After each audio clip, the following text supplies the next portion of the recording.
Les inscriptions ne seront plus que balnéaires. Sigil, l'imaginaire.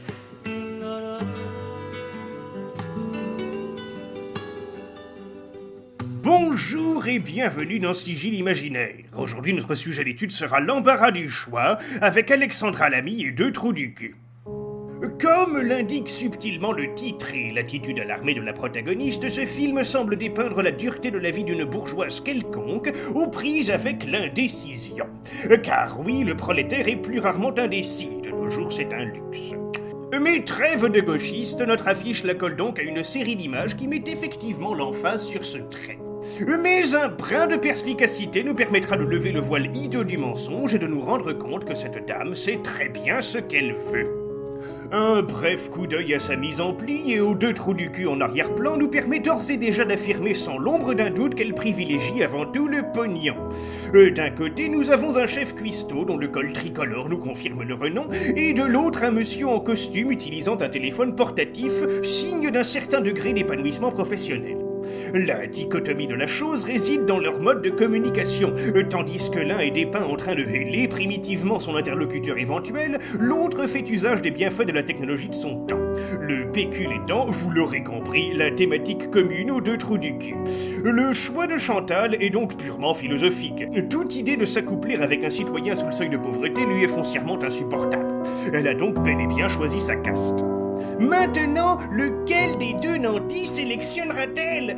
Donnons-leur un petit compteur ludique afin de le déterminer en découvrant les choix de Chantal. Le premier choix auquel notre ami est confronté se trouve être relié à la nourriture, domaine d'expertise de Stanislas. Choisira-t-elle les frites ou la salade ? N'allez pas me faire gober qu'une dame proche de la ménopause, aux joues creuses et au plexus solaire apparent, ira sans vergogne aucune se ruer vers une plâtrée de junk food. Ne nous voilons pas la face, les effets d'une telle malbouffe seraient expéditifs et épouvantables pour son métabolisme diaphane. Le point initial va donc au jeune premier, dont l'alimentation est sûrement plus frugale, comme l'indique son air propre et son absence de joues. Continuons avec le second choix qui est ici relié au style de chaussures qu'elle va porter. Le choix facile serait évidemment les Converse rouges, se mariant élégamment avec son débardeur amarante. Mais nous voyons à son maquillage prononcé qu'elle reste tout à fait ouverte à l'idée d'une soirée mondaine. Le piège était ici bien sûr le débardeur et Photoshop qui dissimulent une absence totale de soutif. Nous comprenons qu'elle n'est pas du tout prête à sortir et qu'elle vient à peine de finir son make-up si frais que ses mains sont encore engluées dedans. C'est donc bien vers les chaussures de soirée que son esprit penche. Nouveau dilemme donc, à qui va le point chaussures ? Même s'il est de bon ton d'aller au restaurant en habit du dimanche, la chaussure à talons est tout à fait indispensable pour aller fricoter mondainement avec les pontes de la finance privée. Mais encore une fois, le charme rustique du restaurateur nous porte à croire que son restaurant sera à son image, rustique et pittoresque. Nul besoin donc pour le séduire de sortir les pimpants atours de la femme du monde. Le point sera donc à nouveau versé à l'homme d'affaires. Maintenant qu'elle a décidé de porter des chaussures à talons après la salade verte de son petit déjeuner, Chantal doit décider ce qu'elle va boire lors de son rendez-vous galant avec ses deux prétendants.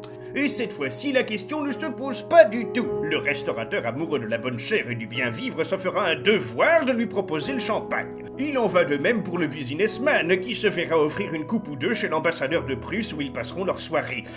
Mais le champagne du restaurateur sera quand même bien supérieur à la piquette prussienne achetée en douce chez Lidl pour faire bonne mesure au gala. Le point va donc au restaurateur dont les compétences œnologiques se doivent d'être au poil. La suivante est facile aussi. Devra-t-elle tourner à gauche ou à droite ? Tout parti pris politique mis à part, nous voyons qu'à nouveau, son choix est déjà fait car, voyez, son coude pointe à droite.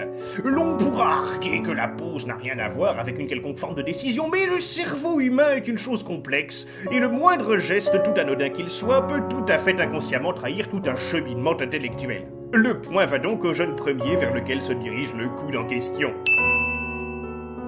Maintenant que la voilà convenablement dirigée, Chantal entreprend d'organiser ses vacances. Ira-t-elle au ski ou dans une station balnéaire de renom? Là encore, sa pose nous en dit long sur le choix évident qu'elle s'apprête à faire.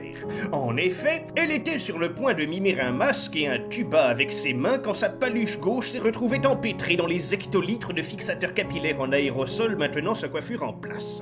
La pose est donc incomplète, mais tout de même irréfutable. Elle ira à la mer, n'en déplaise à la couche d'ozone. Lequel donc de ces courtisans la suivra dans cette escapade? Nous savons d'ores et déjà que le métier de cuisinier est très physique et demandant. Il utilisera donc ses vacances pour se délasser, contrairement à l'homme d'affaires qui, à force de rester assis sur son cul en donnant des ordres aux pauvres, a besoin de se défouler pendant ses loisirs. Nous l'imaginons maintenir son physique gracieux à la salle de sport ou prendre un congé payé pour entamer l'ascension d'un pic vertigineux dans une débâcle d'adrénaline et de virilité. Le point va donc au restaurateur, plus axé farniente, à l'instar de notre ami Chantal. Mais Chantal est toujours indécise. Toute relation digne de ce nom se doit d'être dotée d'un animal de compagnie afin d'asseoir sa pérennité. Et là encore, le choix est rude. Mais maintenant que nous connaissons mieux Chantal et sa psyché, nous pouvons deviner qu'elle n'aura que peu de temps pour s'occuper d'un animal. Il est par exemple très déplaisant de sortir son chien en talons hauts. Tenir une laisse dans une main et une coupe de champagne dans l'autre fait aussi très mauvais genre dans les garden parties de chez l'ambassadeur. Ou encore, trouver un gardiennage correct avant de partir en vacances aux Seychelles peut s'avérer très compliqué. Il lui faut donc un animal plus autonome et demandant le moins d'entretien possible. Elle choisira donc le chat. Et si le restaurateur s'en accommodera sans problème, le businessman en serait bouleversé. Le perfide animal muant à qui mieux sur ses costards la veille d'importantes réunions d'affaires. Le point pour le cuistot. Point pour le cuistot et égalité parfaite entre nos deux compétiteurs. Fort heureusement, un nouveau sujet de discorde s'en vient les départager. Prendra-t-elle le vélo ou bien encore son automobile? Là encore, les sciences de la physionomie et de la psychologie nous permettront sans peine aucune d'élucider ce mystère. En effet, quelqu'un qui se tartine les cheveux avec l'aérosol n'en a strictement rien à battre de l'environnement. Et d'un point de vue physique, nous voyons à son corps gringalet que sa minceur a plus à voir avec l'ascétisme frugal et la paresse qu'à une quelconque forme d'exercice. La voiture sera bel et bien le choix final. Et si le chef cuistot ne rechignera pas à la perspective d'une petite balade champêtre en bicyclette, le businessman privilégiera quant à lui l'automobile afin d'accroître ses performances et d'engueuler plus de pauvres en s'asseyant sur son cul à divers endroits du pays. Le vainqueur est bel et bien le jeune premier. Bien sûr, leur compatibilité n'est pas parfaite, il réside encore quelques points de désaccord, mais l'amour est fait de compromis. Il est tout à fait possible, par exemple, de siroter un mauvais champagne avec des airs altiers. L'on peut aussi, sans grand encombre, se délasser à la montagne, dans une station thermale de qualité, en compagnie d'un livre, tandis que notre chère moitié arpente les pistes. Quant au chat, eh bien, il n'y en aura pas, mais une plante en pot fait tout aussi bien l'affaire. Pas de souci non plus de ce côté-là. Reste encore à savoir que faire quant au fait d'aller voir ce film ou non. De mon côté, je m'abstiendrai. Je me suis déjà pourri la fin avec mon compteur à la con, et en plus, aller voir les tribulations romantiques d'une quadragénaire de droite, c'est pas spécialement ma thématique de prédilection. Mais vous, spectateurs perspicaces, vous avez toujours l'embarras du choix.